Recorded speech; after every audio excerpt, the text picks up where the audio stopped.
Bueno, buenos días, ya nos escuchamos. Vamos a iniciar una semana más de trabajo. Comentarios sobre el parcial. Quiero escuchar comentarios.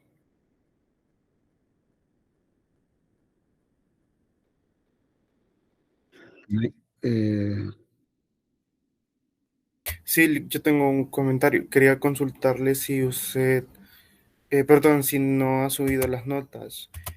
Bueno, porque generalmente podemos ver la nota que hemos obtenido en el evaluado y ya podemos revisar los errores en que hemos equivocado, pero esta vez no se ha subido. Solo quería consultarle eso.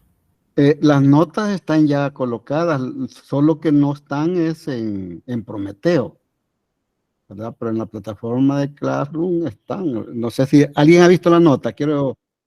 Sí, Carla. Yo solo quería decir que tampoco se puede observar la nota, solo dice ya respondido, pero no sale la nota. Vamos a ver, quiero saber si alguien ha visto las notas. Por favor, alguien que haya visto la nota. No, licenciado, todavía no se puede ver la nota.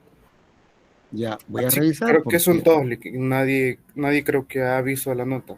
Por eso le he ya, consultado. cómo no.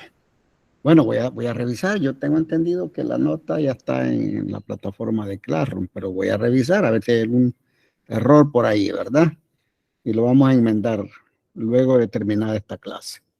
Bueno, lo que les quiero decir al respecto de que la mayoría pasó la prueba. Hay unos que se quedaron con abajo del 6, ¿verdad? Con la prueba. Es un grupo pequeño, sin embargo, no debería de pasar, pues, ¿verdad? Lo menciono porque cuando más del 50% deja la nota, pues yo repito la prueba. En este caso no se va a repetir, ¿verdad? Van a quedar así como están los números. La otra cuestión que quiero anunciarles es que para el próximo miércoles vamos a tener el evaluado que corresponde al segundo laboratorio. Como ya les había dicho, el segundo laboratorio va a abarcar desde los aportes, va a abarcar los aportes de la psicología, la relación entre propaganda, publicidad, la parte de la fonética, la fonología, es decir, las funciones de la lengua en publicidad. Eso es lo que va a abarcar, ¿verdad? Entonces, y la mayoría de los puntos, pues, corresponden a los aportes de la psicología. Entonces, si hay algo ahí que hay que retocar, pues podemos hacerlo hoy, ¿verdad? Si quieren ver algo de eso, ¿no? Si hay algún vacío. Bueno, eso por un lado.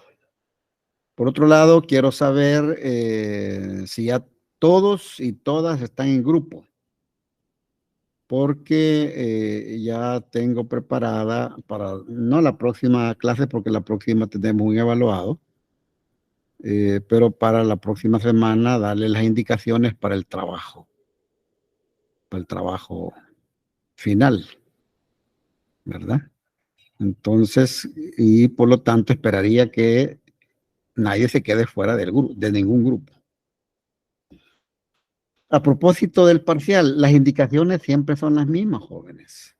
Tienen una hora que es suficiente para contestar el evaluado. Las indicaciones que siempre les he señalado que deben de cumplirlas, porque si no, la máquina les va a poner como mala, como negativa, digamos, la nota.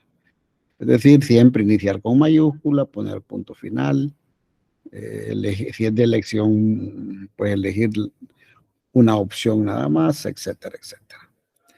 Bueno, preguntas al respecto entonces. Preguntas, jóvenes. No hay preguntas. Perdón, sería martes o jueves. Sería el jueves, perdón, el jueves. Estoy hablando de este próximo jueves, es el evaluado, ¿verdad? Que corresponde al segundo laboratorio, Hemos hecho, con este haríamos 2 laboratorios y más un examen, ¿verdad? Todavía quedan pendientes otros evaluados. Ajá, jóvenes, ¿qué más? Bueno, vamos a continuar. Siempre voy a estar recomendando que hagan un esfuerzo de sentirse estudiantes universitarios y además sentirse periodistas, aunque todavía no lo sean, ¿verdad? Pero ya para empezar a ver la realidad de otra manera, ¿verdad? Y estar pendiente ya de lo que pasa en este país, jóvenes, y lo que pasa en el mundo. Es decir, no podemos estar viviendo como el resto de la población, ¿verdad? Que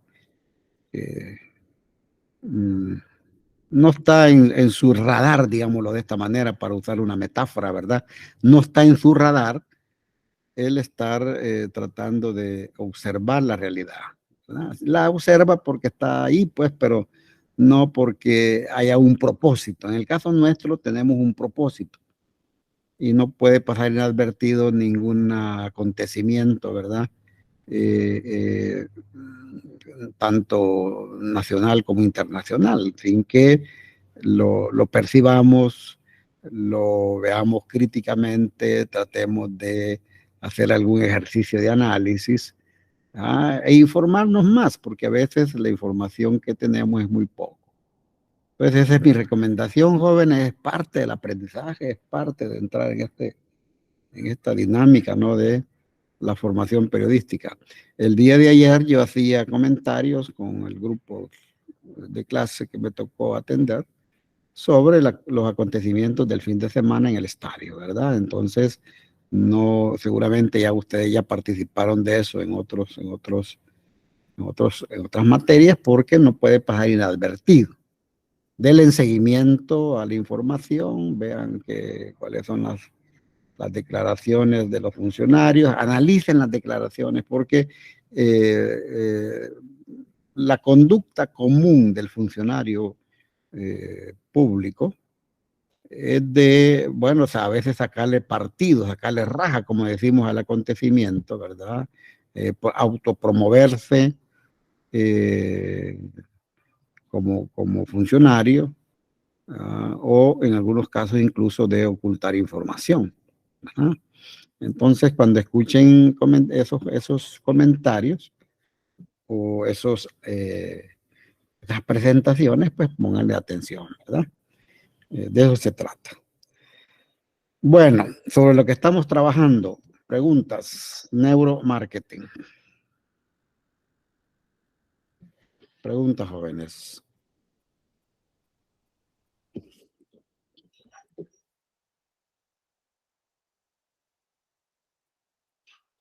Ni preguntas. Bueno, qué bien, me alegro. Entonces, ¿me podrían decir qué es el neuromarketing? Vamos a ver, Michael Isaías Portillo, ¿qué es el neuromarketing?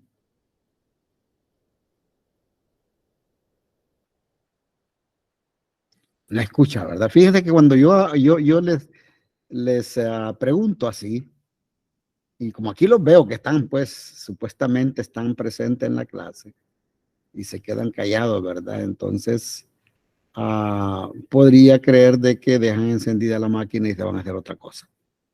Eso podría creer, puedo ser hasta, como se dice, hasta mal pensado, ¿verdad? Pero son el contexto ¿no? En que están ahí y no están ahí. Porque de nada me sirve estar viendo que está Michelle ahí, pero no está, ¿verdad? Vamos a ver, Edwin Alexander García, ¿qué nos podrías decir? Sí, buenos días, Lee. Buenos días. Según lo que he entendido, que el neuromarketing, que es como la aplicación de la neurociencia al campo del marketing. Es correcto. Muy bien, Edwin, es que eso es, ¿verdad? Y entonces, por eso es que esperaría que lo poquito que hemos planteado sobre la neurociencia la estudien, ¿verdad? Sobre ese esa área de estudio que tiene la neurociencia, porque luego lo aplicamos o se aplica al neuromarketing, al marketing, ¿verdad? Y que como ya dije en otras ocasiones, es un anglicismo, ¿verdad? Que significa comercialización, todo un proceso complejo de comercialización, donde está incluida la publicidad como una variable, ¿verdad? Eso es lo que hemos dicho. Entonces les recomiendo pues que estudien sobre qué es la neurociencia, luego ya cómo lo vamos a aplicar al neuromarketing, cuáles son esos instrumentos o técnicas que se ocupan, que hemos mencionado algunos, ¿verdad? Que sirven para estudiar el cerebro humano, ¿verdad? El cerebro, y no solo el cerebro humano, bueno, en última instancia el cerebro humano, pero digamos el cuerpo humano. Por ejemplo, la conductancia eléctrica que mencionábamos de la piel, es cierto que es la piel, ¿no? Pero está involucrado el cerebro. Y que se pueden determinar distintos estados emocionales frente a la percepción de algo. Ya les dije, como un ejemplo, se puede poner a un grupo de personas conectadas con estos aparatos a observar una publicidad, un spot publicitario, ¿verdad? A observarlo, a escucharlo, a verlo, y en un monitor separado le puede apreciarse qué partes del cerebro se activan, en qué intensidad se activan. Entonces, todo ese material es una materia prima para la elaboración precisamente de mensajes publicitarios. Entonces, básicamente, voy a recomendarles, uno, vean la parte de los conceptos, manejen conceptos, jóvenes. Ya les dije que los conceptos son como herramientas fundamentales, son como bisturís, así como el bisturí que ocupa el médico, ¿verdad? Para operar en la realidad de un cuerpo, los conceptos, las categorías son herramientas también para intervenir en el conocimiento de la realidad. Y en este caso, los conceptos fundamentales, ¿verdad? Son importantes eso. Eso por un lado, la parte de los conceptos. Por otro lado, que manejen esas herramientas que se utilizan para medir las reacciones del cerebro, de las distintas partes del cerebro, frente a una realidad determinada. Y por último, que es lo que vamos a trabajar ahorita, vamos a ver algunos ejemplos de uso de neuromarketing. Veamos de nuevo si hay alguna pregunta. ¿Hay alguna duda, jóvenes? Vamos a ver, cuando pasamos a ver ejemplos, vamos a trasladarnos a centros comerciales. Imaginariamente, ¿verdad? A centros comerciales. Creo que todos hemos tenido ya experiencia de ir a un centro comercial, ¿verdad? Y por lo tanto vamos a poner ejemplos que se aplican en los centros comerciales o supermercados, ¿verdad?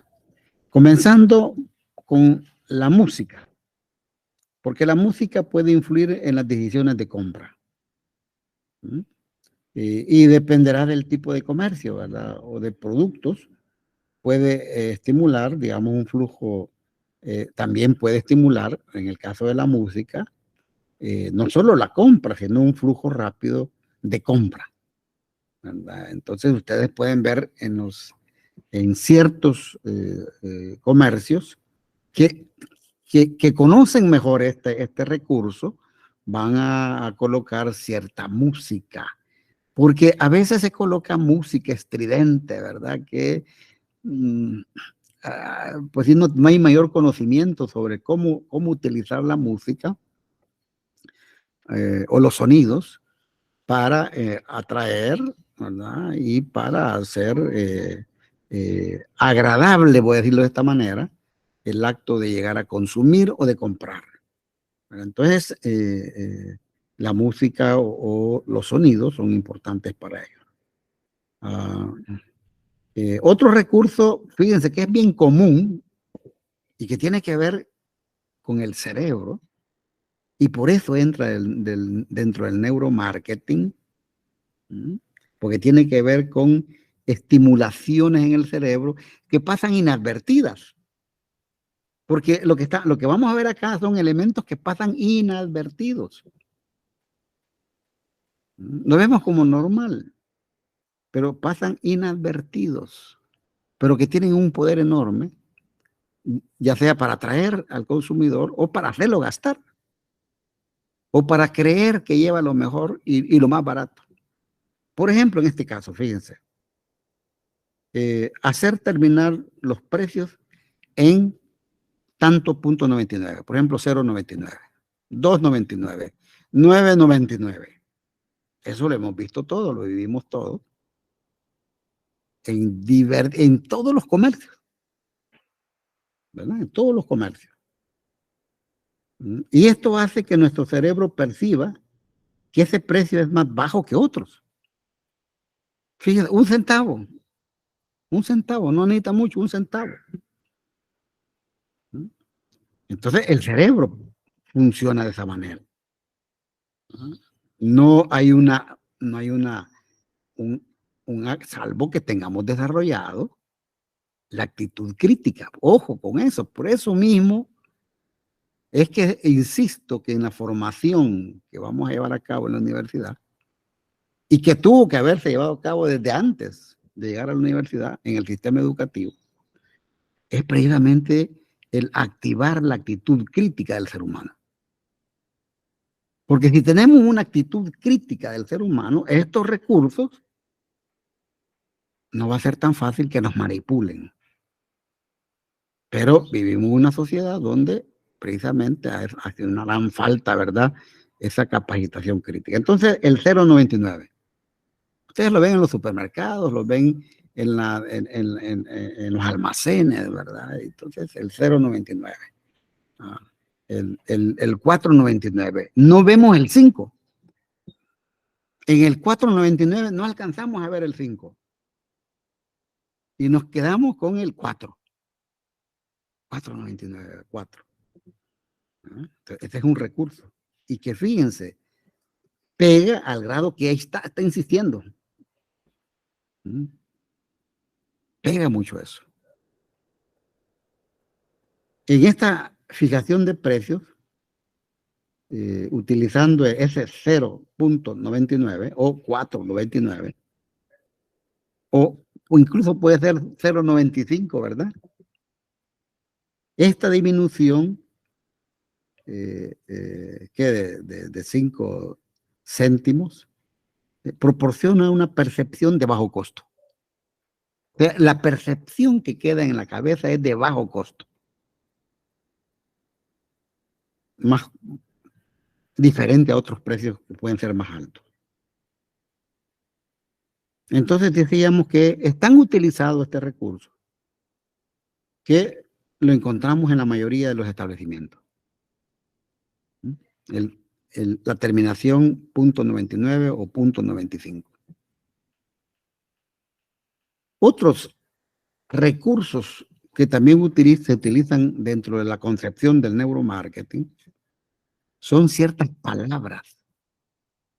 Aquí encontramos números en el ejercicio anterior, va a 0.99, pero también hay ciertas palabras que tienen como que, mejor dicho, lo voy a decir de esta manera, como que tuvieran un poder mágico. Un mágico para envolver, ¿verdad?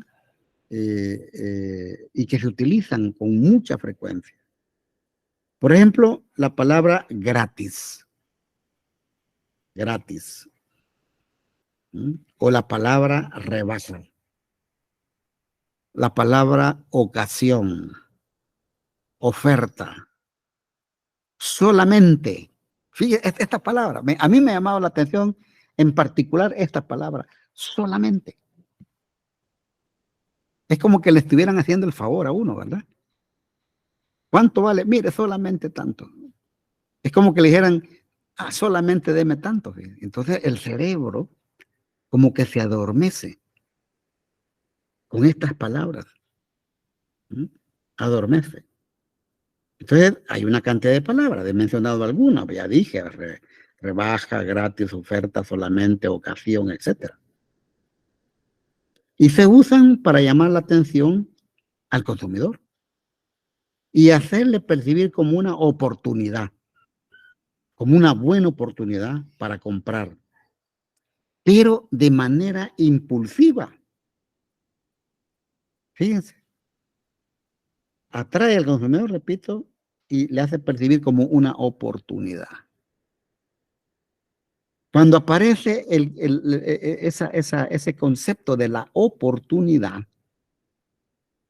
es cuando le da el poder para que el consumidor compre, incluso aunque no lo necesite. Pero, es la oportunidad. No, por ejemplo, no va en la lista de compra, ¿verdad? Sí, pero lo compré porque salió como una oportunidad. No lo necesito, sí, pero no hay que dejar ir la oportunidad. Sí, así funciona ese mecanismo en el cerebro. Y por lo tanto, la compra se hace de manera impulsiva. No es una compra planificada. No es una compra que nazca realmente de una necesidad que lo lleve a buscar una mercancía útil para resolver la necesidad, sino que está en ese ambiente de la oportunidad. Fíjense, por eso decía al inicio, es como que fueran palabras mágicas. Como el famoso abracadabra, ¿verdad? Tan famoso ese término. Es como que tiene una magia. Pero no es que sea magia, ojo, estoy diciendo parece magia, no es magia, es una manipulación del cerebro, el subconsciente del cerebro. Entonces, estos recursos se conocen como, estos recursos, me refiero al 0.99, al gratis, rebaja, solamente, oferta, ocasión, a esas palabras que tienen ese poder de atracción, se les conoce como gatillos mentales. Y estos gatillos mentales son como factores o recursos que nos llevan a tomar decisiones de forma automática. De nuevo, a la parte compulsiva, a la parte irracional, no racional. Se compra porque es la oportunidad. Es como que nos hicieran ese gran favor. Miren, le voy a dar la oportunidad. Fíjense cómo funciona entonces eso. Es un mecanismo cerebral para mantener el equilibrio en medio de tantas decisiones como las que nos enfrentamos día a día. ¿Verdad? Otros ejemplos de gatillos mentales son lo que se llaman prueba social. Fíjense, prueba social. Y consiste en presentar la cantidad de personas que, por ejemplo, han visitado un blog o han comprado un producto o han visitado una ciudad. Todo esto motiva a hacer lo mismo. Es la tendencia a seguir a la mayoría. Porque, fíjense, lo que han estudiado el cerebro funciona así, por lo menos el cerebro en una sociedad determinada, en un momento histórico determinado. No quiere decir que no podemos cambiar eso. Pero hemos acumulado a lo largo de la historia formas en nuestro cerebro de conducta. Por ejemplo, lo que acabo de señalar, estar con la mayoría, seguir la mayoría. Es una tendencia, ha sido estudiada. Y ha sido utilizada no solamente en el campo de la comercialización de mercancías y servicios, sino incluso en el campo político electoral, ¿verdad? Con esa idea se usa este tipo de gatillo mental, ¿verdad? Que se llama prueba social. Fíjense el nombre, prueba social. ¿Y cuál es la fuerza? La cantidad de personas que hacen algo, o sea, la cantidad de personas que, como acabo de señalar, que visitan una playa, o que visitan un hotel, o que visitan un centro comercial. En la parte electoral juega un papel importante este gatillo cuando se ponen los porcentajes posibles que siguen a un partido político. Y al grado tal que se ha comprobado que aquellos que están en otros partidos políticos que no son militantes del partido, que son simpatizantes del partido, pueden ser atraídos en un momento determinado del proceso electoral por el que tiene más votos. Porque hay una tendencia a estar o ir o hacer lo que hace la mayoría, ¿verdad? Bueno, en algunos, hoy con las redes sociales, he observado mucho que aparece con mucha frecuencia, creo que ya se han dado cuenta ustedes, que aparecen con frecuencia, por ejemplo, el nombre de 3, 4, 5 personas que les agrada un determinado restaurante, ¿verdad? O les agrada un determinado centro comercial. ¿Cuál es el objetivo? De nuevo, atraer, ¿verdad? Es como decir, si a fulano, a sutano y a mengano le gusta eso, nos está diciendo que es bueno y habría que ir. Entonces es este gatillo, ¿verdad? Este gatillo donde la cantidad, la presentación de una cantidad de personas sirven para atraer a otros. También se utiliza dentro de estos recursos de neuromarketing, fíjense, el uso de la escasez. ¿Cómo funciona en el cerebro eso? El uso de la escasez. Cuando se presentan mercancías como escasas, por ejemplo, las ediciones limitadas. ¿Cómo funciona eso? Edición limitada. ¿Qué significa? Que como es limitada, bueno, miren, tenemos que ser los primeros en irlo a comprar. Si no, nos quedamos fuera. Cuando en el momento que estamos viviendo hoy de la capacidad de producción industrial, hombre, si se termina esa mercancía, esa cantidad de mercancía, pues el día siguiente pueden tener otra cantidad mayor de mercancías, porque se cuenta con tecnologías altamente desarrolladas, avanzadas, para la producción masiva y acelerada, eso ya lo hemos visto. Es decir, ese cuento de que la edición es limitada es precisamente un recurso para que la persona vaya y diga, bueno, se va a agotar rápido, me voy a quedar sin ese ejemplar, me voy a quedar sin ese producto, ¿verdad? Y por lo tanto, hay que consumir. Entonces, este recurso de la escasez, como las ediciones limitadas, crean un efecto, de nuevo, de que vivimos en un ambiente de escasez con relación a ese producto y que por lo tanto hay que apresurarse a adquirirlo. Entonces, el cerebro lo entiende que necesita actuar rápido, a eso va. Eso es lo que entiende el cerebro, que necesita actuar rápido para no perder la oportunidad. De nuevo entra en el cerebro el concepto de la oportunidad. Tener la oportunidad. Bueno, la escasez. Otro recurso es el uso de la urgencia. De la urgencia. Al igual que la escasez, ¿verdad? La urgencia lleva a la persona a actuar por impulso. Y vean cómo funciona. Es el caso de lo que hoy se ha puesto mucho en moda, ¿verdad? De los viernes negros, que aparece allá por Estados Unidos, Europa, y ya se extendió a los países subdesarrollados, ¿ah? Donde tiene un impacto. Esto tiene varios propósitos.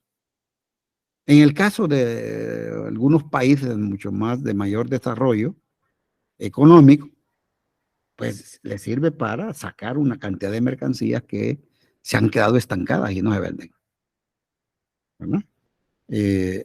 Pero es como la urgencia. Bueno, el fenómeno es tan complejo que en algunos países la persona va a... Hay personas que van a esperar que abran el almacén. Y si el almacén lo abren a las 8 o 9 de la mañana, algunos hasta pueden dormir antes ahí. Porque quieren ir a aprovechar la oportunidad, ¿verdad? La urgencia es. Otro gatillo mental, estamos trabajando en una serie de gatillos mentales. Otro gatillo mental es, fíjense las palabras, el término exclusividad. La exclusividad. ¿Por qué?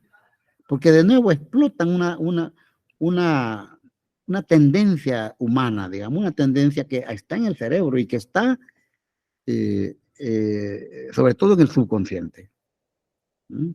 La mayoría de las personas aman formar parte de grupos selectos, ¿verdad? O ganar acceso anticipado a productos o servicios. Pues la sensación de exclusividad, que es una sensación muy fuerte, ¿verdad? Le hace sentir importantes. Ser exclusivo. Y la publicidad explota precisamente este concepto de la exclusividad. Ser importante, pero también ser diferentes.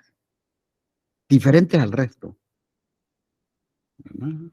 Entonces hay personas que desean ser exclusivos. ¿No? Aquí hay varios recursos, hay varias experiencias al respecto de esa exclusividad. El sentirse exclusivo, el sentirse importante. Bueno, aquí como ejemplo les quiero mencionar este supermercado, el PriceMart. ¿Todos conocen el PriceMart, jóvenes? Quiero saber, no quiero estar hablando. Sí. Sí. Bueno, allí para ir a comprar hay que comprar la membresía primero. Hay que comprar la membresía. O sea que para irles a comprar hay que comprar una membresía. ¿Sí? Qué chistoso es esto.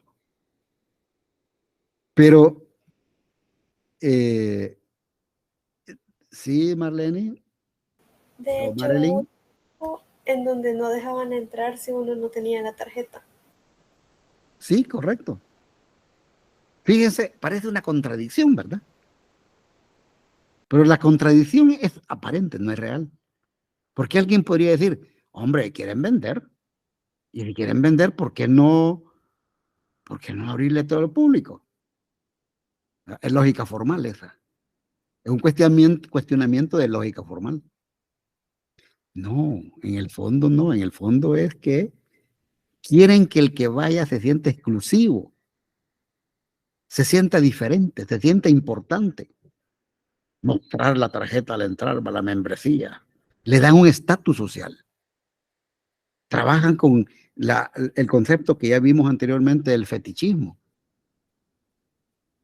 ¿Verdad? Pero es un recurso. Y de nuevo, fíjense, está en el subconsciente.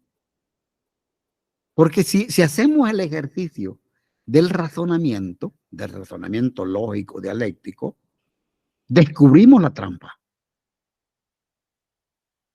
Descubrimos la trampa.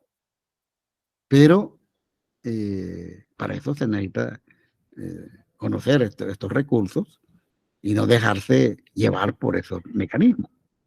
No estoy diciendo que no hay que ir a consumir ahí, porque quieren ir a consumir a los lugares, pues hay que ir a consumir, pero no ir engañado.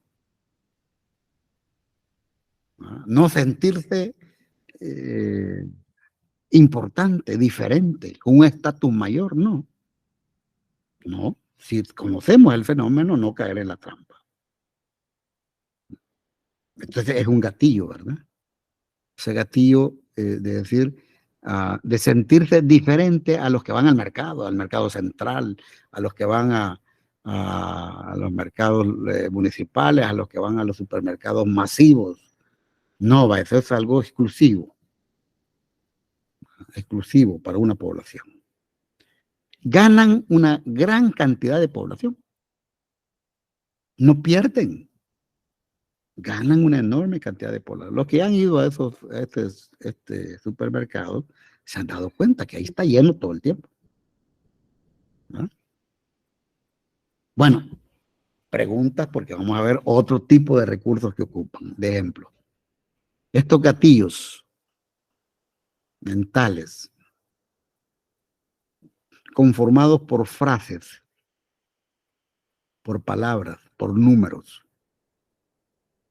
tienen un impacto en el subconsciente. Y se pasa inadvertido el truco que hay. Ahí hay un truco. Pero pasa inadvertido. No lo sentimos.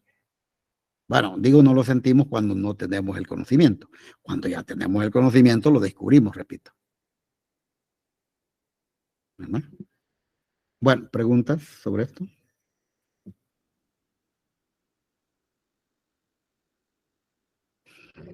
Preguntas, dudas, o alguien quiere dar un aporte también, es decir, aquí hay experiencias, ¿sí, Alba?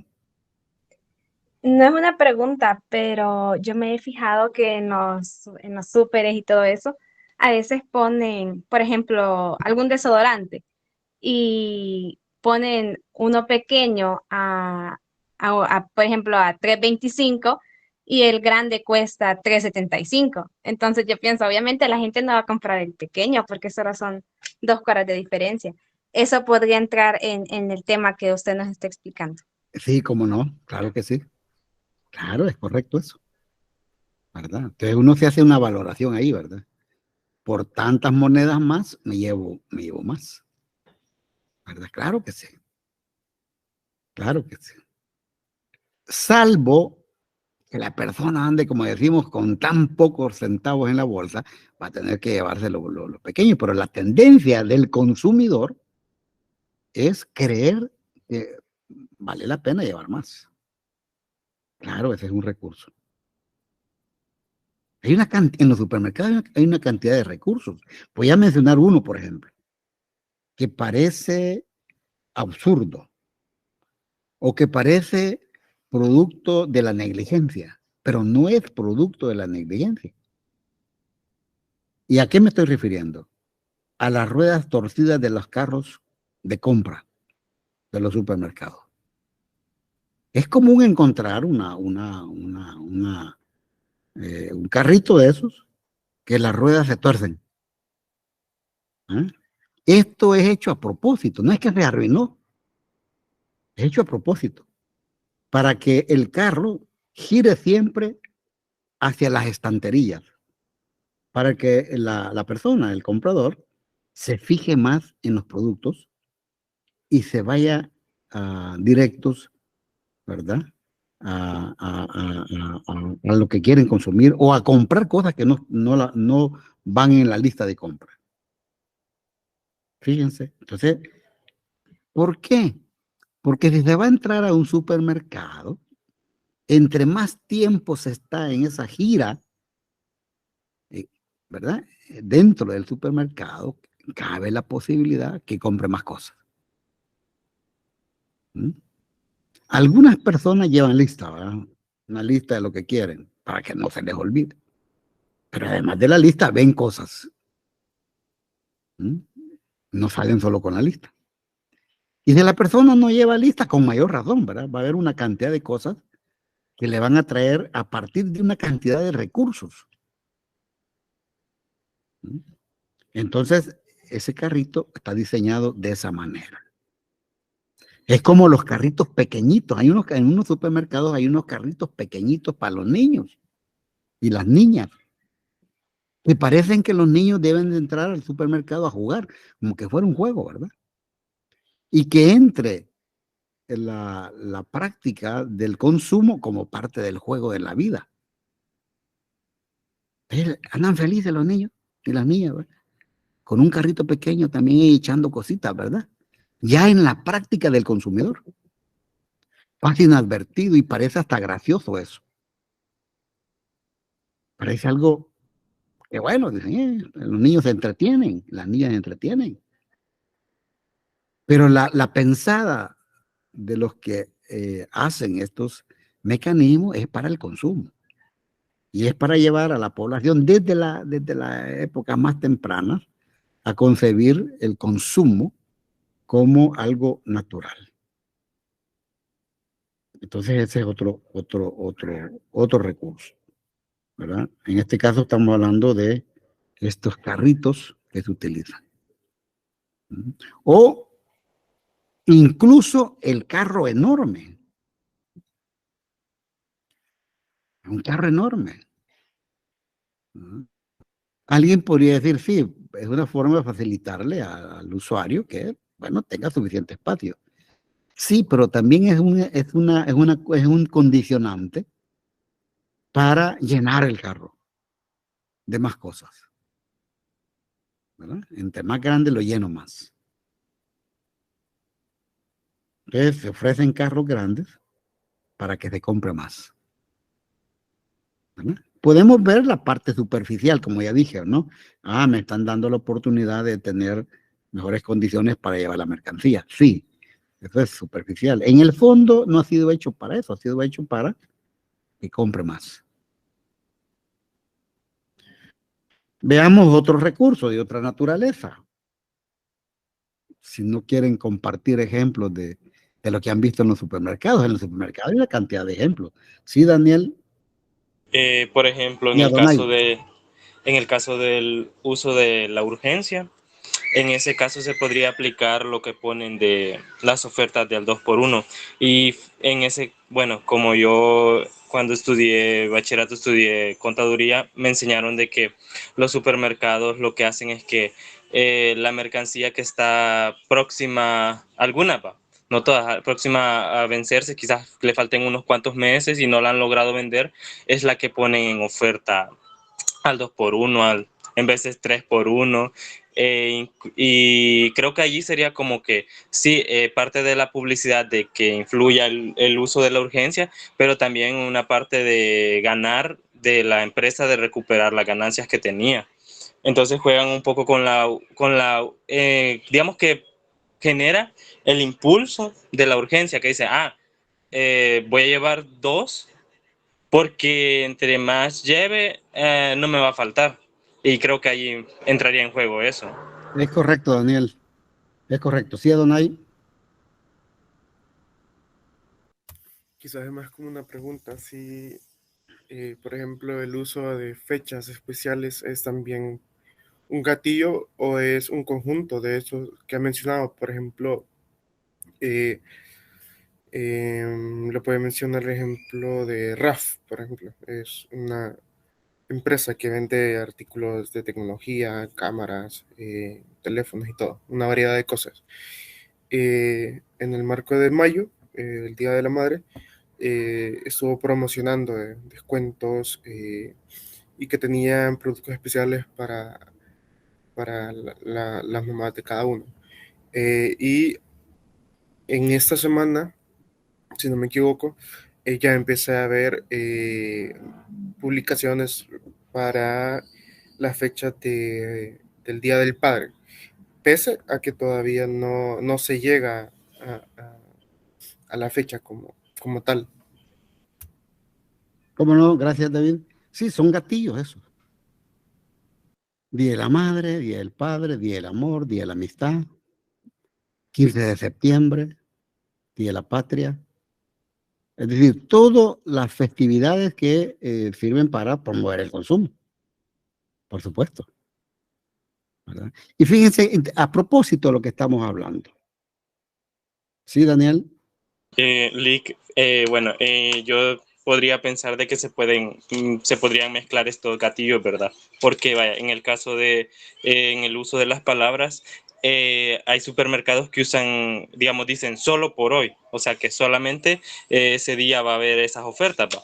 Entonces ahí se juega un poco con lo de las palabras y se mezcla también el uso de la escasez, porque como dicen solo por hoy, la gente dice, ay, como es solo hoy, ya cuando llegue ya no va a haber de esas cosas, a pesar de que las puedan reponer, ¿va? Pero ya no va a estar esa oferta. Entonces, creo que ahí se mezclarían dos, ¿verdad? Es correcto, por supuesto. Miren, en el supermercado no solo dos, se conjugan todas. O sea, todos son gatillos que sirven para atraer. Los combos, ¿verdad? Las ofertas, ya dijimos. Las promociones. Todas esas palabras tienen un efecto en el cerebro. Y algo, bueno, ya vamos a ver sobre el diseño del supermercado también, ¿no? Que ahí también hay un trabajo, lo que ya alguno de ustedes lo dijo, ¿no? De el producto que está por vencerse, dónde se coloca, o el que sirve para las ofertas. Pero de nuevo, vivimos frente a una sociedad acrítica, porque si fuéramos críticos, observáramos bien. Claro, al final tenemos la potestad de decidir si comprar o no comprar un producto que se vence dentro de 3 días, por ejemplo. En el caso de los lácteos, a veces están ya casi por vencerse. No, si corre el riesgo, pues hágalo, es su decisión. Sí, pero que no sea engañado, ¿verdad? Es decir, que no crea que le están haciendo un favor porque le están bajando el precio. Entonces, vean la diferencia. Uno, bueno, somos libres de consumir, ¿verdad? Y comprar lo que querramos. Sí, pero no engañados. No arrastrados, no manejados en su subconsciente. Bueno, otras cosas que se usan son los olores. De distintas cosas. De desodorantes, de perfumería. Bueno, los olores, por ejemplo, en algunos supermercados hay panaderías.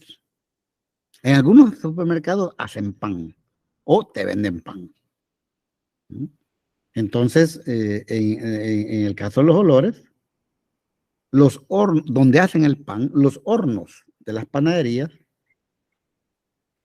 bueno, aquí casi no se ve ese caso, pero en otros países se ve esto, ¿verdad?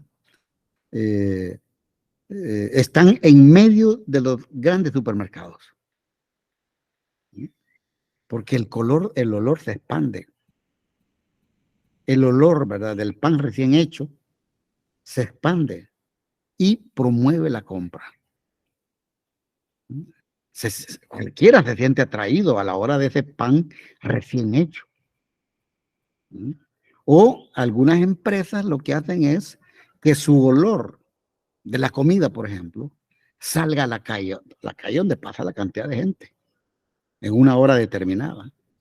Estas comidas rápidas, ¿verdad? Que sus olores salgan.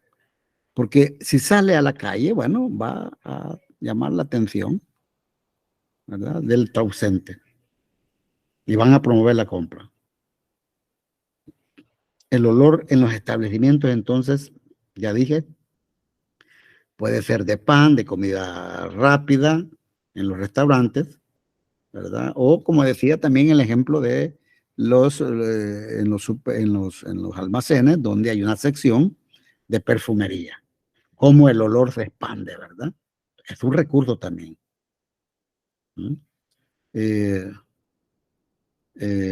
Otro recurso está en la localización de los productos. Por eso les decía, en el supermercado hay todo un diseño. Y hay un recurso que tiene que ver con la localización de los productos en el caso de los supermercados. Por ejemplo, los productos básicos o de primera necesidad se colocan en el fondo, no en la entrada, al final del establecimiento y lo más lejos posible de la entrada. ¿Por qué razón? ¿Por qué creen ustedes que se colocan ahí?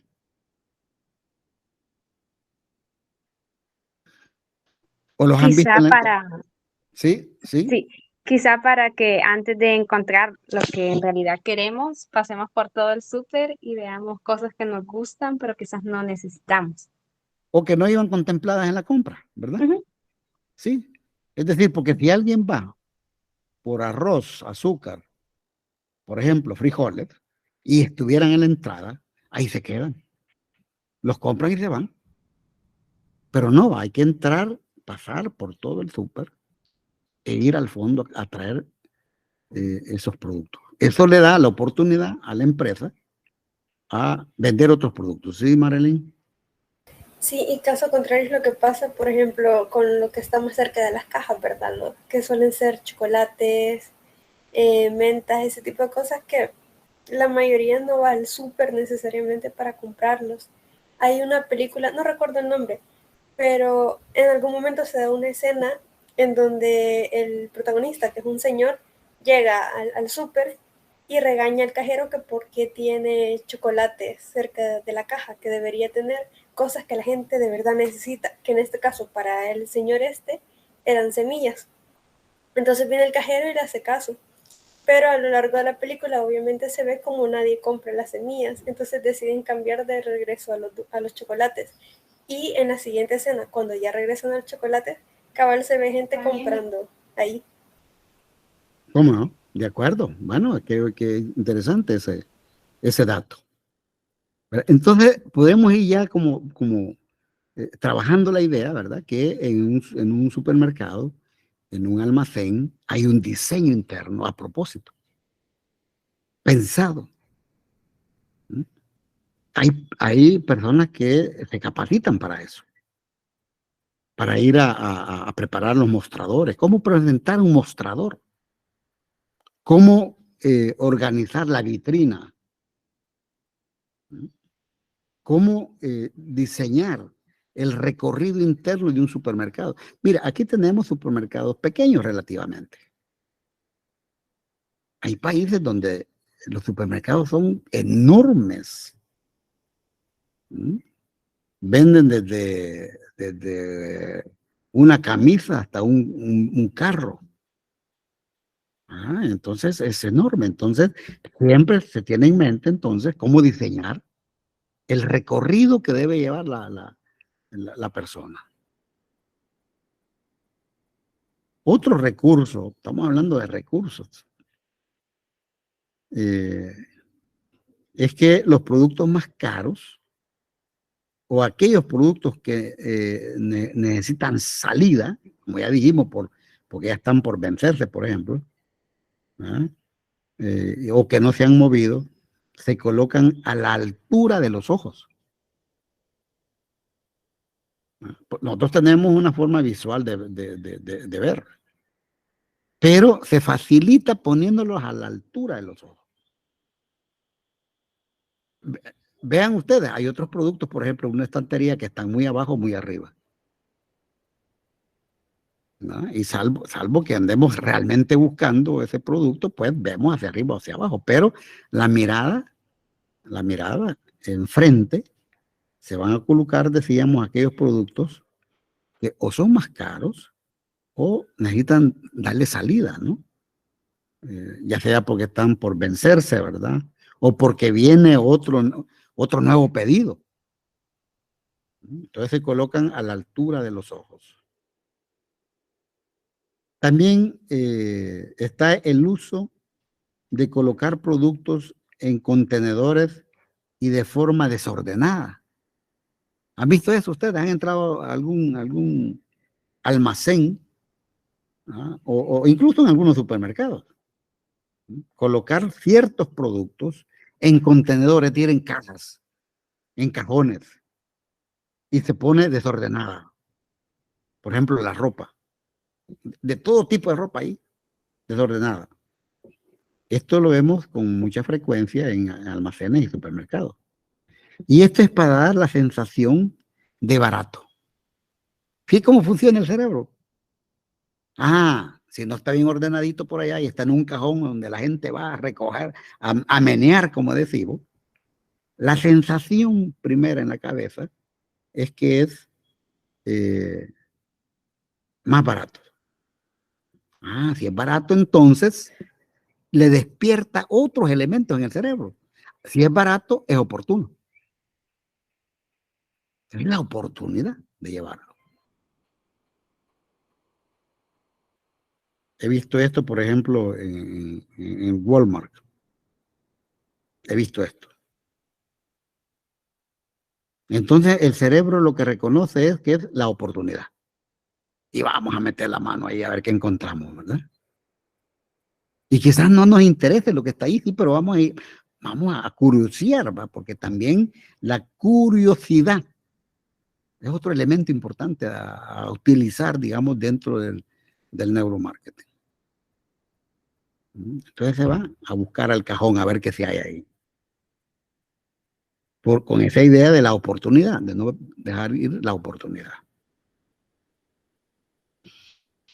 Otro recurso es el uso de la psicología del color. Esto es viejo, tiene ya ratos de haberse descubierto la reacción de nuestro cerebro y de nuevo el subconsciente frente a los colores. Por lo tanto, se han venido utilizando determinados colores para influir el estado de ánimo y la percepción del consumidor. Por ejemplo, el verde se relaciona con el medio ambiente o con la percepción de salud. Han visto los médicos, las enfermeras andan de verde, ¿verdad? Por ejemplo. El negro con la elegancia, el misterio, etc. Algunos restaurantes empezaron a utilizar el anaranjado, porque el anaranjado tiene un efecto de que la persona llega a consumir y de pronto tiene que desesperarse para irse. Porque tiene que llegar a comer, a beber y salir, ¿verdad? Corriendo porque necesitan más gente que entre a comer. Pues, con ese propósito han utilizado ese color en muchos establecimientos de comida. No llegarse ahí a tomar un café y pasar toda la mañana ahí leyendo un libro, ¿verdad? Sino que llegar a comer e irse. Y se supone que ese color le da esa sensación, da esa desesperación de la persona que va a comer rápido y se va.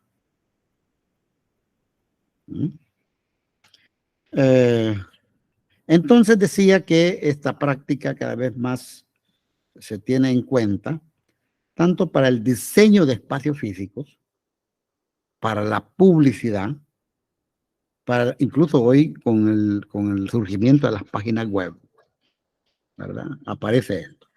Entonces son una serie de recursos que hay. ¿Y en qué campo trabajan? En el campo en general de nuestro cerebro, pero en el subconsciente. Pasa, por lo tanto, más inadvertido, ¿no? No entra directamente en un proceso de razonamiento. No hay espacio al razonamiento, salvo de nuevo que conozcamos el fenómeno y que conociéndolo, bueno, entonces cuando nos enfrentemos a una situación así, sepamos y desmontemos el mecanismo. Ese mecanismo que lleva al subconsciente a decir, hoy es la oportunidad de comprar, ¿verdad? Hoy no hay que dejar ir esta oportunidad. Bueno, vamos brevemente a pasar al neuromarketing político electoral. Vamos a dar un par de ideas al respecto. Quiero saber si hay alguna pregunta o aporte con lo que hemos visto anteriormente.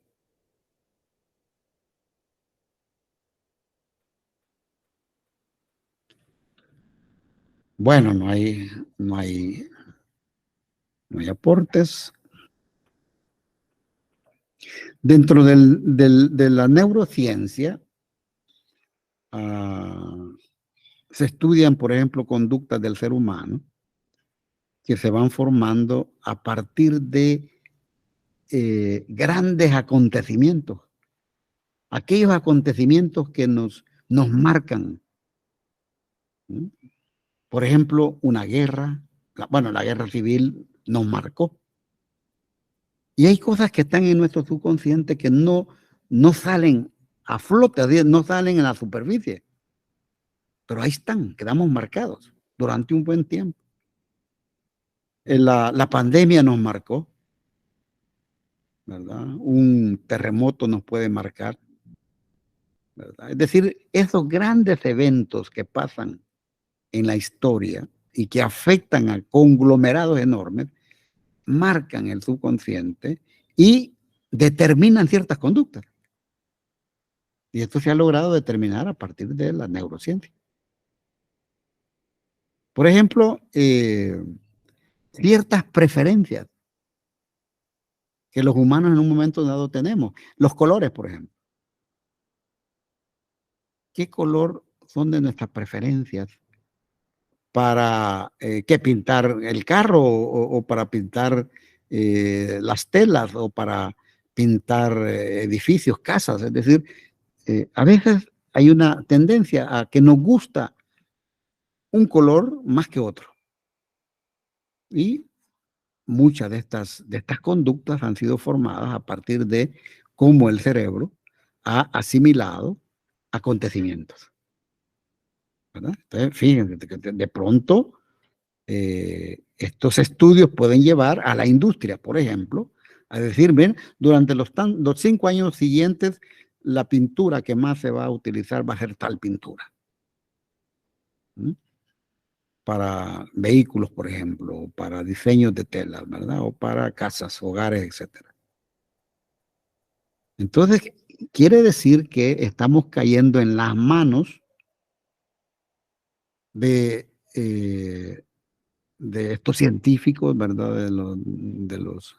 De la neurociencia y particularmente del neuromarketing para desarrollar su comercialización. Y cada vez, y ahí es donde hay que estar atento, ¿verdad? Y cada vez vamos perdiendo como autonomía en las decisiones. Ojo con este punto, cada vez perdemos autonomía en las decisiones. Y por eso es importante que estos temas sean parte de un proceso educativo y que podamos ser consumidores responsables, conocedores de los mecanismos que utiliza el marketing para hacernos consumidores. Bueno, pasemos entonces al neuromarketing político electoral. Y ahí quiero destacar algunos descubrimientos. Fíjense, como por ejemplo, que el 85% al 95% de los procesos mentales se producen en la mente no consciente. Es el principal descubrimiento de la neurociencia. Fíjense, este dato es importante. El 85 al 95% de los procesos mentales se producen en la mente no consciente. Quiere decir que en la mente consciente, en la parte consciente, apenas un 5 a un 15%. Habría que tomar en cuenta eso para ver nuestra conducta. Ese es un descubrimiento de la neurociencia. Entonces, es aquí donde reciben los mecanismos que van a condicionar nuestras decisiones, los factores causales de nuestros actos. Fíjense, por eso es que la publicidad no va al campo racional. Eso ya lo hemos dicho en alguna ocasión. No va al campo racional. Si fuera el campo racional, la publicidad se autodestruye. Porque si vamos al campo racional, bueno, la persona diría, bueno, mira, ya tengo, ¿qué? tantas camisas, ¿verdad? Tantos pantalones, tantas blusas. No necesito más. Si hacemos un ejercicio racional, digo, mire, tengo suficiente ya. O zapatos, ¿verdad? Pero, o carro, no, mi carro está bueno, puedo andarlo más tiempo. Pero entonces la industria quiebra. Ya no se venden ropa, se vendería menos ropa, menos carro. Por eso es la idea del sistema de producción capitalista es hacerlos consumistas compulsivos, que compren más y más y más.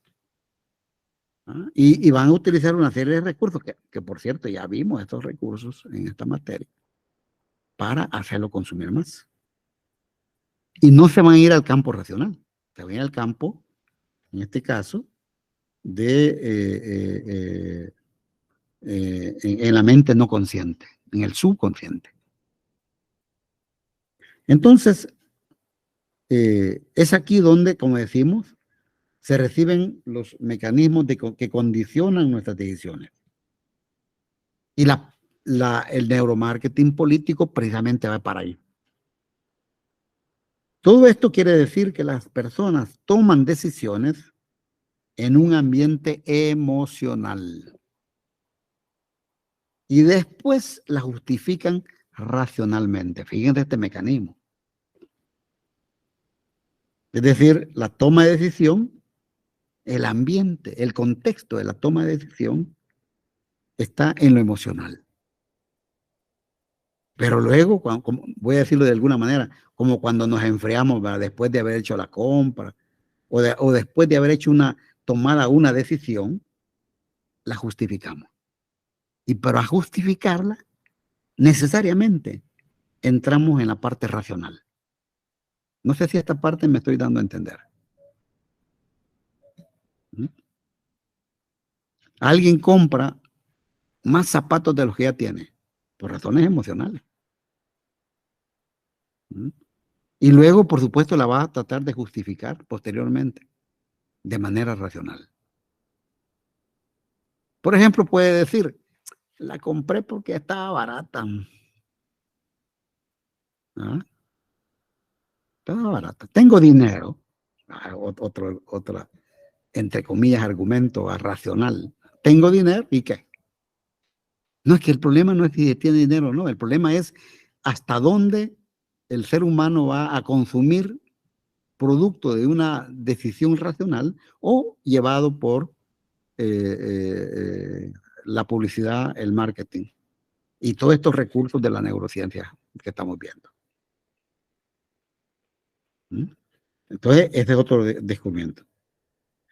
También, según estudios de la neurociencia, ya hablando del neuromarketing político, el voto está relacionado con las emociones. Esas emociones que despiertan los candidatos y las candidatas.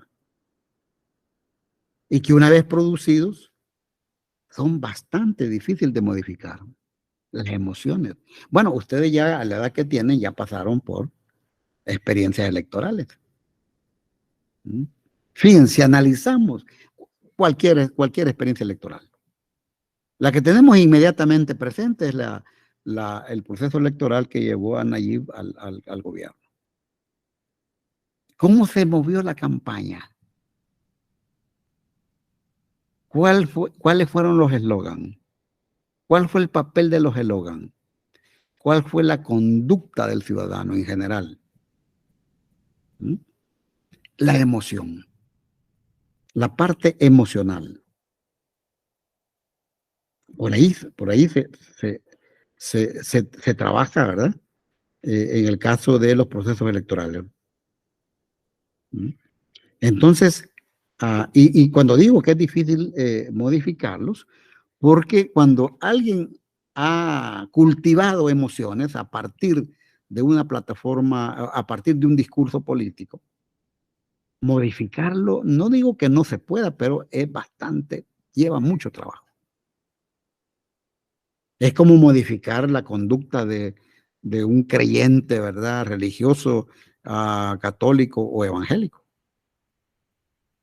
cómo modificar la conducta emocional de alguien de derecha y alguien de izquierda. Porque ambos, aquí nadie se escapa de la parte emocional.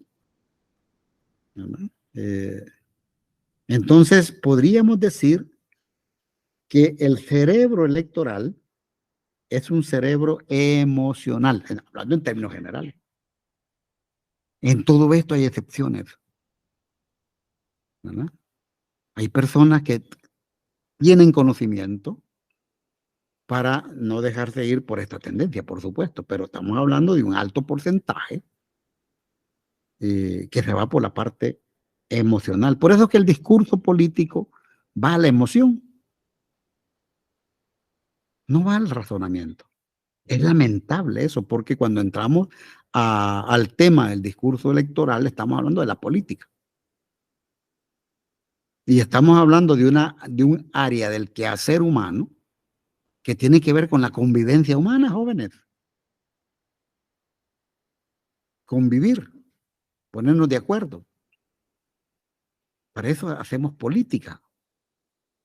Pero si los liderazgos que llegan se han aprovechado de la parte emocional del público que les ha dado su voto y no ha utilizado la parte racional, ¿ah? Entonces el votante no tiene conocimiento del proceso electoral en sí. Por ejemplo, no tiene conocimiento de las plataformas y las propuestas electorales, de los planes de gobierno, de las propuestas de gobierno. Sino que en su cabeza hay eslogan. Y ese eslogan habita en la parte emocional. El dinero alcanza cuando nadie roba, un eslogan. Que por cierto, ese eslogan lo sacó el FMLN, ¿verdad? Pero luego se apropió ideas, nuevas ideas, y le dio efecto a eso. Fíjense, ¿verdad? Entonces hay una cantidad de recursos, como acabo de señalar, que están en la parte más emocional. Decimos, el cerebro electoral es emocional. Por eso que en toda una campaña electoral juegan un papel los himnos, las canciones, los eslogans, las danzas, porque hasta danzan, ¿verdad? Saltos, ¿no?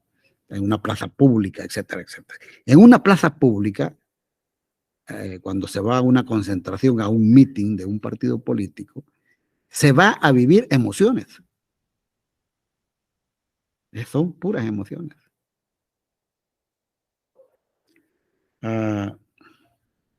Entonces, en este caso decíamos que el cerebro electoral es emocional.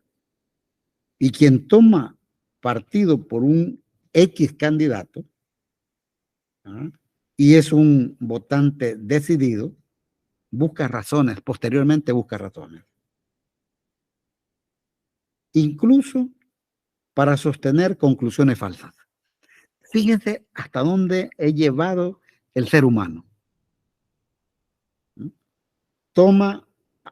Puede llegar a conclusiones falsas producto de este manejo emocional, pero luego hay que buscar razones, hay que justificar.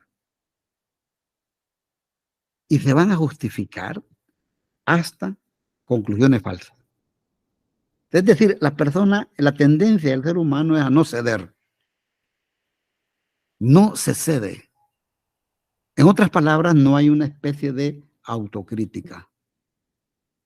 No hay una práctica de, como decíamos antes, ¿verdad?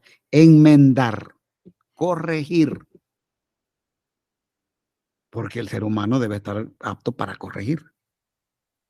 Pero en este ambiente, donde no hay realmente educación política, sino que hay, es manipulada la población, ¿verdad?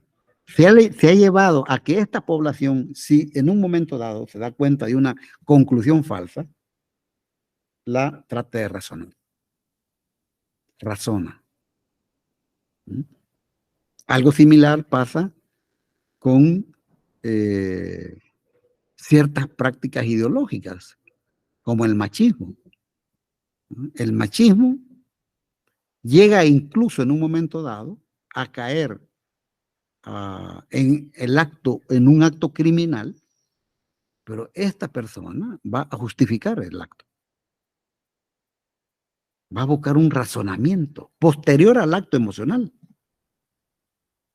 El acto emocional lo lleva, por ejemplo, a cometer un crimen, pero luego tiene la necesidad de razonarlo. Y aunque es un crimen, o aunque fue un crimen, va a tratar de justificarlo a partir de un razonamiento. Vean esa gravedad del ser humano. Ahí hay una gravedad enorme del ser humano. Hay una deformación del ser humano.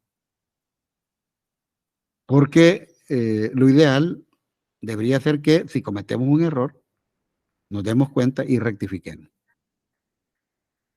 Aceptemos el error y rectifiquemos. Pero en este caso, estoy hablando de que a pesar que se dé cuenta que ha hecho algo mal, lo razona y lo justifica.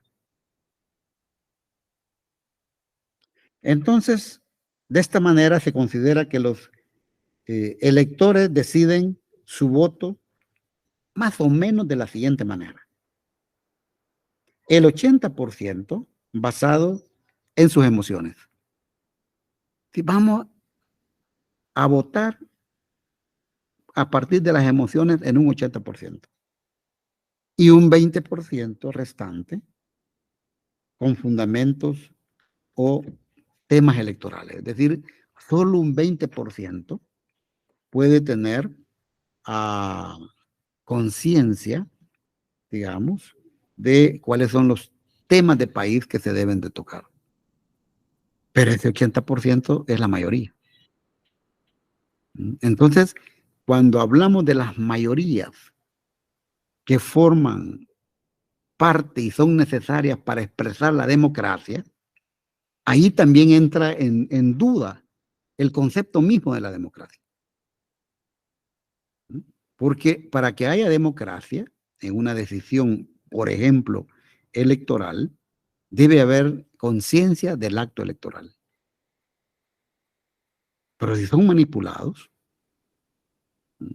y se vale de esta parte más emocional, eso no puede representar un estado de democracia. Vean entonces la complejidad que hay en estos estudios ya aplicados sobre todo al marketing y al marketing político, ¿verdad? Y que nos lleva a sentir la necesidad de tener estos conocimientos, estudiar estos procesos para no caer en la trampa. Bueno, preguntas. Comentarios. Aquí vamos a estar cerrando lo del neuromarketing.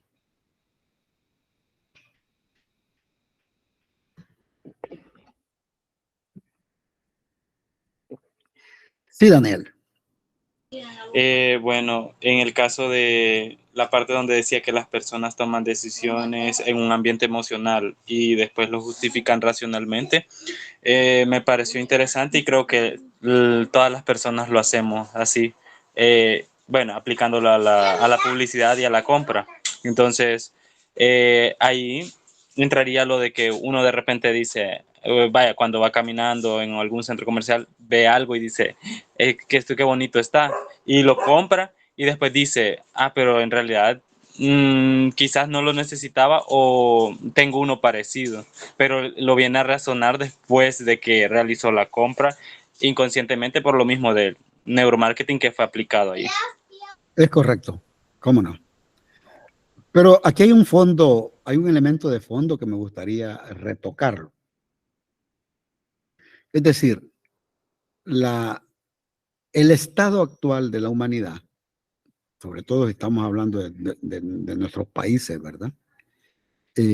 Hemos sido, podemos decir formados o deformados, ¿verdad? Hemos sido formados de esa manera, de este cerebro que tenemos que actúa de esa manera es el producto de un desarrollo de una manera dada. Significa que puede haber un desarrollo del cerebro de la humanidad distinto. A eso me refiero.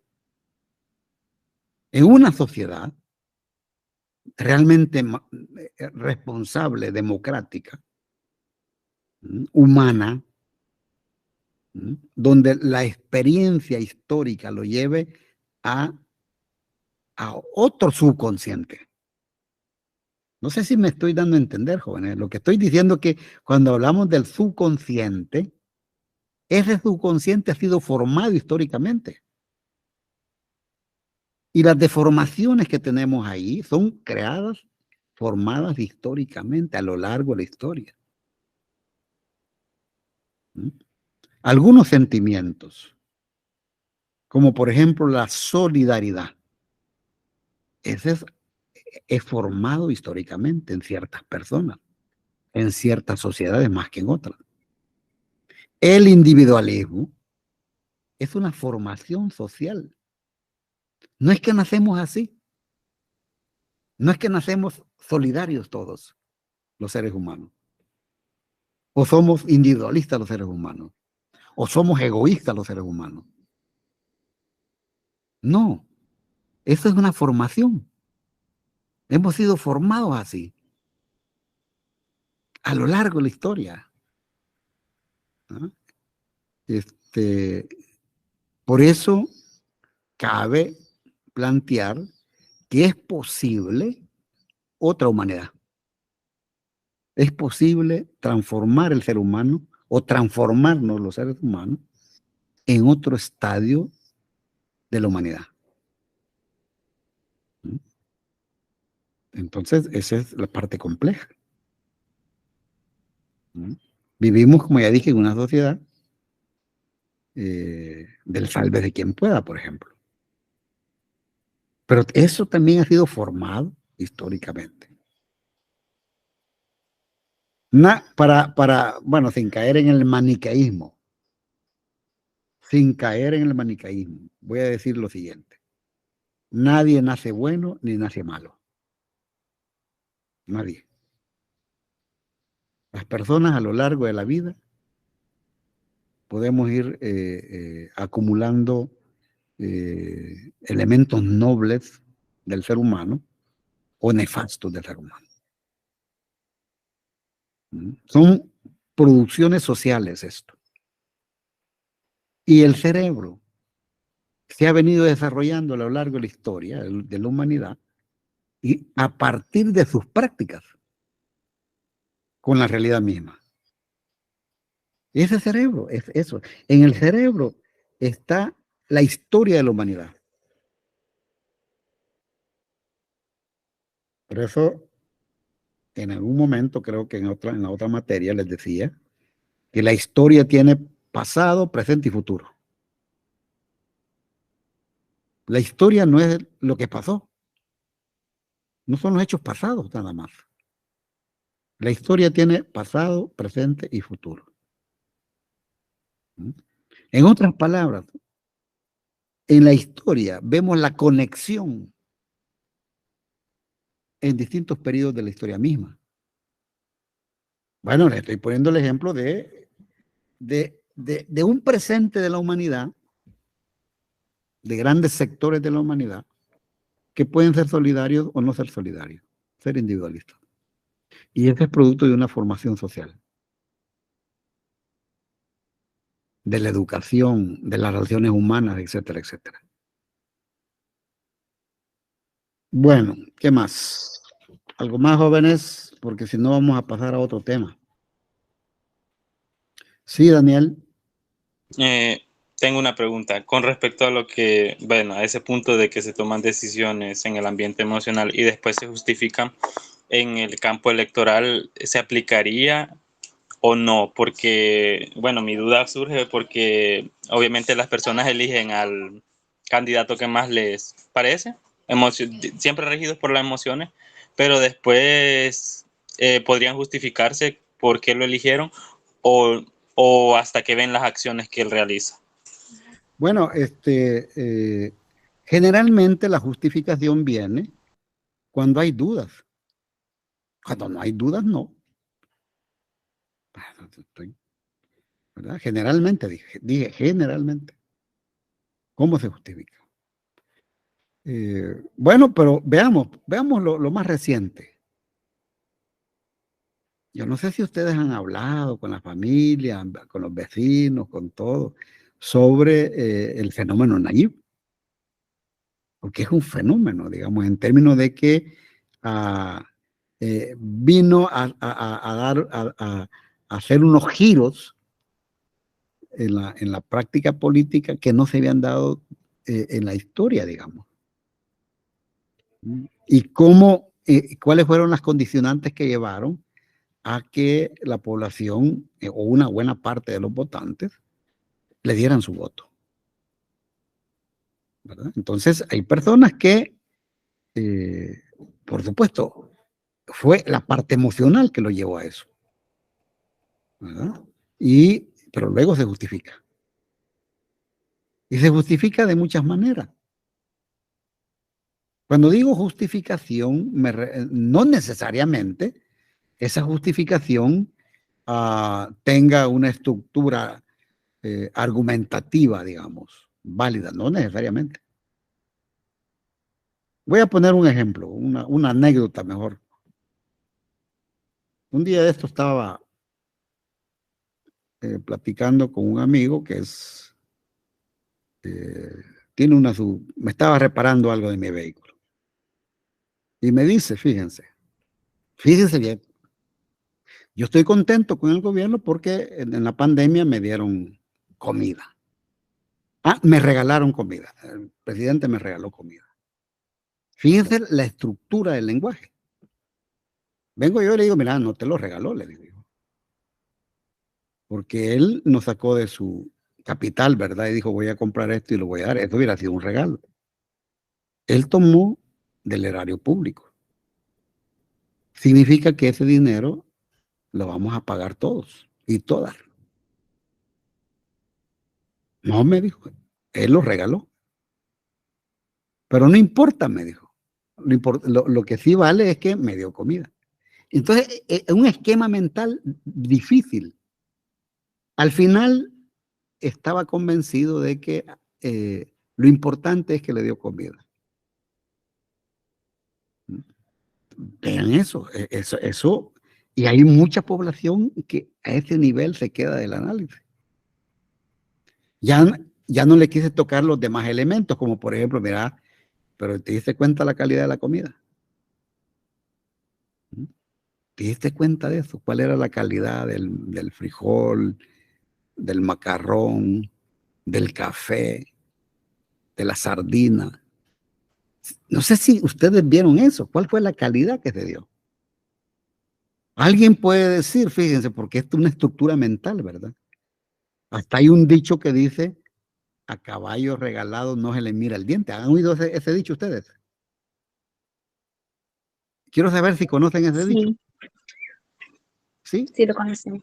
A caballo regalado no se le ve el diente. Fíjense, ese dicho tiene que ver de nuevo con el acto de que no importa lo que te regalen. Si es regalado, no importa.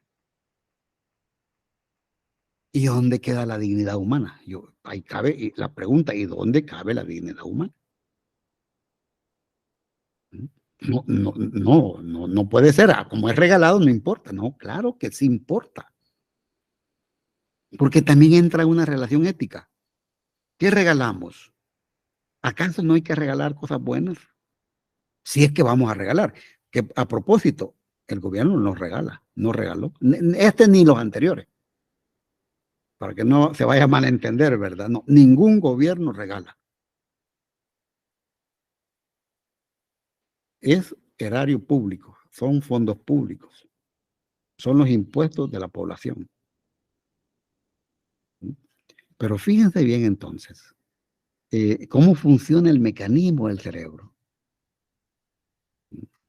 Y tiene que ver con una formación histórica. Frente a una crisis, por ejemplo, alimentaria, dejamos de lado toda la ética. Y no importa que nos den, pero nos dieron. En la superficie pareciera que es lógico eso y que está bien el pensamiento. En la superficie. Pero si nos vamos más de fondo y analizamos otras dimensiones de la realidad, como por ejemplo la parte ética, la parte moral, allí entra el pero, ¿verdad? Sí, sí, pero no fue lo mejor.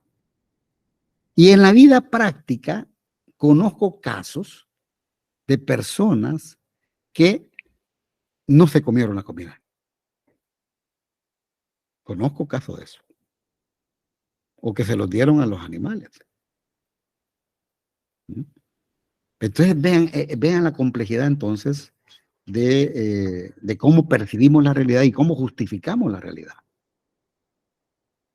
¿Verdad? ¿Cómo justificamos la realidad? Lo que necesitamos, y voy a insistir en eso, es una mentalidad crítica. No para estar en contra de alguien en particular, porque mi propósito no es estar en contra de un gobierno en particular. No, no, no. Lo que quiero es que despertemos la actitud crítica frente a cualquier gobierno. O frente a cualquier empresa, cualquier institución, cualquier instancia. Y que a la vez seamos autocríticos. No se vale desarrollar la crítica sin ser autocríticos. Se complementa la crítica con la autocrítica. Y así avanzamos, jóvenes. ¿Verdad? Bueno, ¿qué más? ¿Qué más, jóvenes?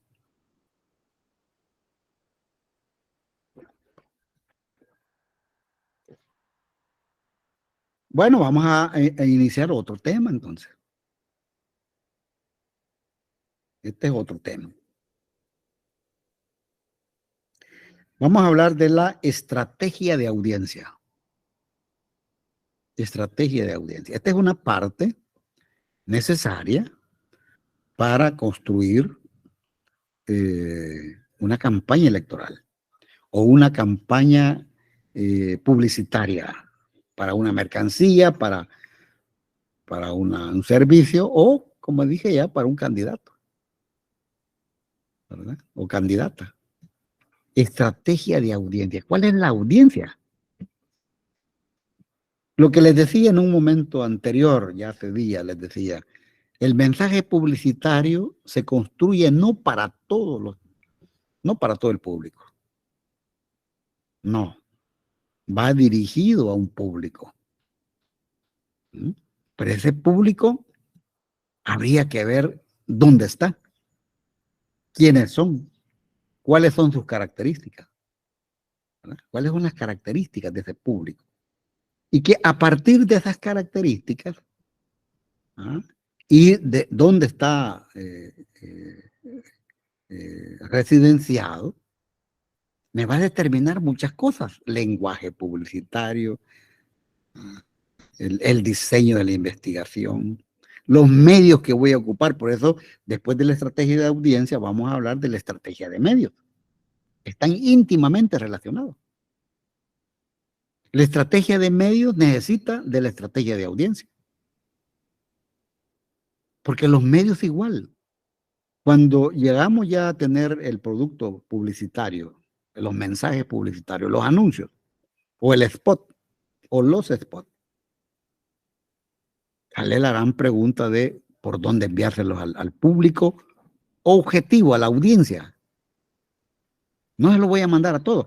Ojo, otra cosa es, y lo he dicho ya, que abramos el periódico y que veamos una publicidad ahí. Esa es otra cosa, pero no significa que porque está esa publicidad en esa página va dirigido a nuestra persona. No, no significa eso. O que abrimos el televisor, encendemos el televisor y de pronto sale una publicidad y que la veo, no significa que por eso va dirigido a uno. No, tengamos la idea ya de que hay una audiencia particular.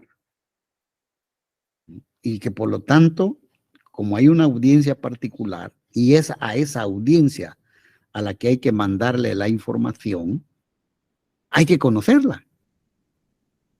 Conocerla, repito, significa saber cuáles son sus características, dónde está ubicada. para hacer la estrategia de audiencia. Entonces, lo primero que vamos a hacer ahorita es definir qué es eso. Vamos a trabajar la definición. ¿Qué es la estrategia de audiencia? Y vamos a decir que es la definición del público que por sus características resulta ser el decididor, el comprador y o usuario típico del producto o servicio que se debe publicitar. Fíjense, esa sería la definición. Voy a repetirlo. La definición del público que por sus características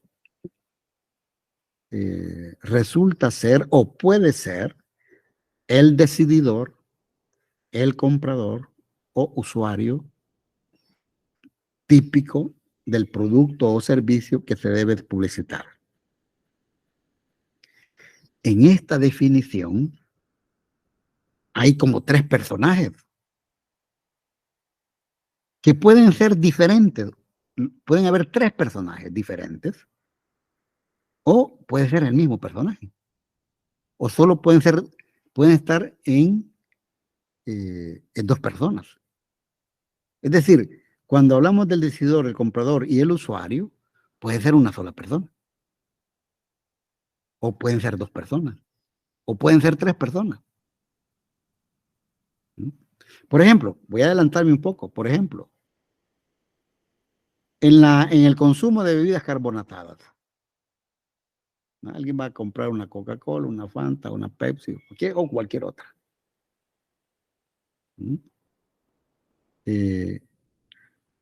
Estas 3 características de decididor, comprador y usuario puede ser la misma persona. Generalmente es la misma persona. ¿Me estoy dando a entender? Generalmente es la misma persona. Pero vamos a ver otros productos, otras mercancías, que no es así. Que el decididor puede ser uno, el comprador otro y el usuario otro. Por eso hay que trabajar en ver a partir de la mercancía, a partir de la utilidad que tiene esa mercancía, a partir de la necesidad que va a cubrir esa mercancía, vamos a ver quién es el decididor, el comprador o el usuario. Pero determinar quién es cada quien y valorarlo nos va a servir también para determinar a quién le vamos a mandar la publicidad. Si es la misma persona, bueno, a esa persona le mandamos la publicidad. Si son distintas personas, vamos a valorar cuál es el más importante y a ese le vamos a mandar la publicidad. Hay productos, por ejemplo, que no va a ir la publicidad al usuario. ¿Verdad? O no va al comprador. El producto, el mensaje no va al comprador. Posiblemente, en algunos casos, va a ir al decididor. Por eso se va a hacer una valoración. Entonces, ¿de qué se trata esto? De buscar, encontrar la precisión exacta, fíjense, precisión exacta del sector del público al que queremos llegar con un determinado tipo de mensaje, teniendo a la vista el total del mercado. De eso se trata. O sea, hay un gran mercado, ¿verdad? Está el mercado ahí. Sí, pero ¿cuál es el sector del público al que queremos llegar? De nuevo les reitero de que no es a todo, la publicidad no va para todo el mundo. De lo que se trata entonces cuando hablamos de estrategia de audiencia es de determinar al grupo de personas con quienes nos interesa comunicarnos debido a que ellos o ellas pueden reaccionar positivamente a los estímulos del mensaje. De nuevo, no va para todo el mundo, sino aquellos que pueden reaccionar positivamente al mensaje. Imagínense ustedes la venta de agroquímicos. No todo el mundo está interesado en agroquímicos. No todo el mundo va a reaccionar positivamente a los estímulos de un mensaje que pretenda vender agroquímicos. O cualquier otro producto. Viajes a Europa. Un tour por Europa. ¿Estará todo el mundo interesado y podrá además hacer un tour por Europa? No. Si fuera así, saliera en los periódicos, por ejemplo, sería común encontrar en los periódicos los tours. Porque ya vamos a ver que determinando la estrategia de audiencia nos va a alumbrar sobre qué medios vamos a utilizar para poner la publicidad. Entonces, de nuevo, hay que ver a qué grupo de personas, con quienes nos interesa comunicarnos, que son aquellos con los que pueden reaccionar positivamente a los estímulos del mensaje. Esa va a ser parte de la audiencia, o la audiencia misma. Por lo tanto, fíjense, se trata de evaluar cuál o cuáles de los caracteres es el más importante. Cuando me refiero a los caracteres, me estoy refiriendo al comprador, decididor o usuario. Entonces, se determinan primero quién es el comprador, el decididor y el usuario. Y luego se evalúa cuál es el más importante. No basta con saber determinar cada uno de ellos, ¿verdad? Sino cuál es el más importante. Si el hecho de ser el usuario, el hecho de ser el comprador o ser el decididor de la compra. ¿Cuál es el más importante? Y una vez evaluados estos tres caracteres o tres características, debemos plantear una estrategia de audiencia que comprenda, fíjense, a uno de ellos, a dos de ellos o a los tres simultáneamente. Pero eso se hace después de valorar la importancia del decididor, del comprador y del usuario. Es decir, cuando ya se valora la importancia, entonces se va a crear la estrategia de audiencia que va a ir dirigida o va a comprender a uno nada más, que podría ser cualquiera de estos, cualquiera, ya sea el decididor, comprador o usuario, a dos o a los tres.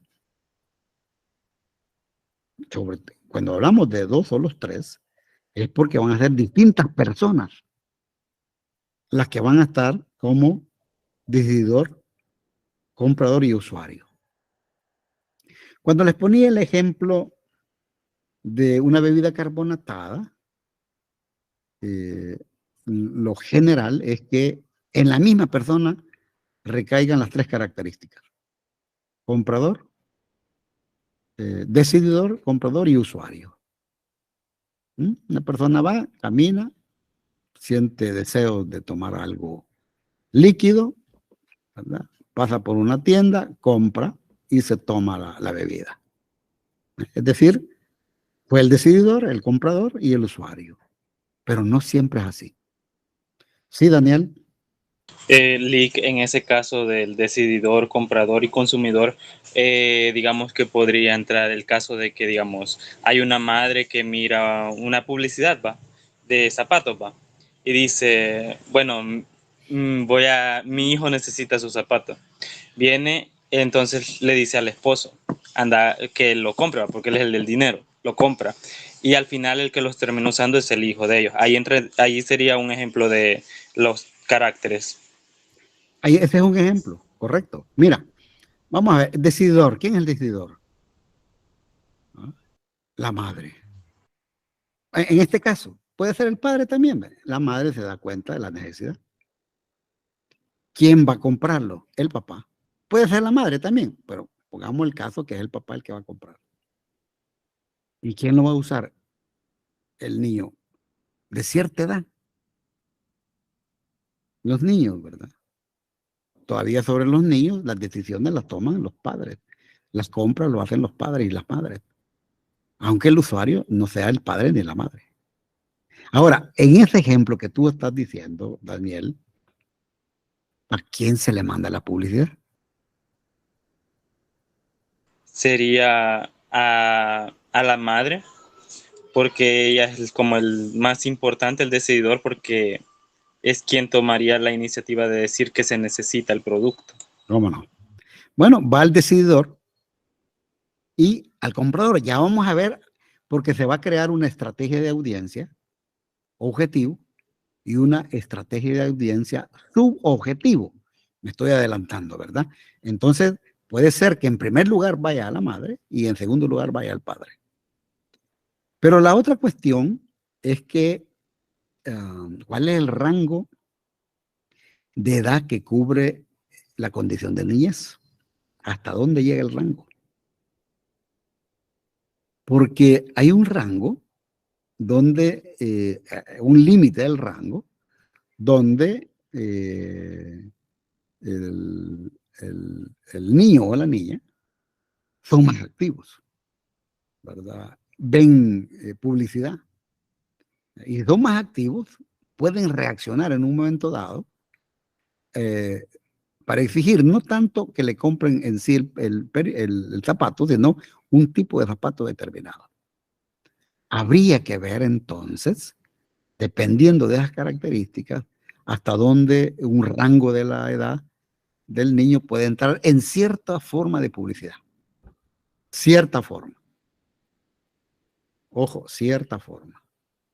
Pero generalmente va para el padre y la madre. Ya vamos a ver a cuál en primer lugar y a cuál en segundo lugar. ¿Verdad? Como ya les dije, vamos a hablar de una estrategia de audiencia objetivo, que esa va a ir directamente al que tenga mayor valoración. Pero si hay otro grupo de población, ¿verdad? Que puede estar entre decidor, comprador y usuario, pues se le puede mandar el mensaje en un segundo término, ¿verdad? Y por lo tanto se va a crear una estrategia de audiencia subobjetivo, ¿verdad? A eso vamos. ¿Qué más? ¿Hay alguna duda más? Entonces decíamos, se hace una valoración, ¿verdad? Se conoce, ¿verdad? ¿Quién es el decidor, quién es el comprador, quién es el usuario? Si no se conoce esto va a ser difícil porque hay que evaluar cuál es el más importante o cuáles son los más importantes. ¿Mm? Y entonces vamos a formar la estrategia de audiencia. En otros casos, se debe determinar a cuál o a cuáles debemos dirigirnos en primer término y cuál o cuáles nos interesan en segundo término. Esa también es una valoración que hay que hacer. Precisamente por esta razón, dentro de la estrategia de audiencia, se establecen, según los casos, dos divisiones o dos tipos de estrategia. La estrategia objetivo y la estrategia de audiencia subobjetivo. Ojo, subobjetivo, no estoy hablando de subjetivo, de subjetividad, no. Subobjetivo, del objeto, de eso estamos hablando. Entonces, la audiencia objetivo es la parte de la audiencia donde deben de centrarse la comunicación publicitaria. Repito, es en la audiencia objetiva donde se debe, la audiencia objetivo es donde se debe enfocar, para decirlo de otra manera, ¿verdad? La campaña publicitaria. O si estamos hablando de marketing político, pues en la parte también del marketing político. La audiencia subobjetivo es la parte de la audiencia que debe ser alcanzada por la comunicación publicitaria para predisponerla favorablemente frente a la acción de la audiencia objetivo. Vamos a ver si hay dudas sobre este punto entonces. Fíjense, estamos hablando de dos tipos de estrategias de audiencia, que hay que valorarlo también. No siempre se va a dar eso. En algunos casos, cuando hablo de casos, me voy a referir a algunas mercancías o algunos servicios que se van a comercializar. No va a ser necesario hacer una audiencia subobjetivo, ¿no?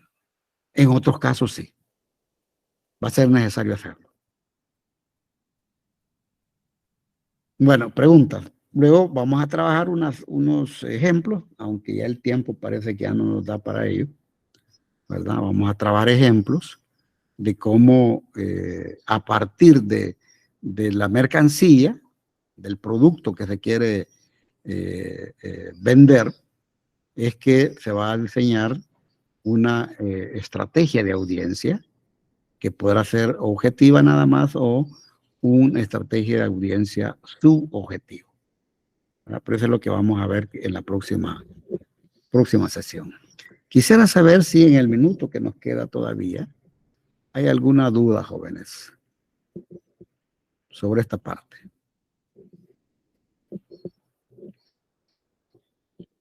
Sí, David.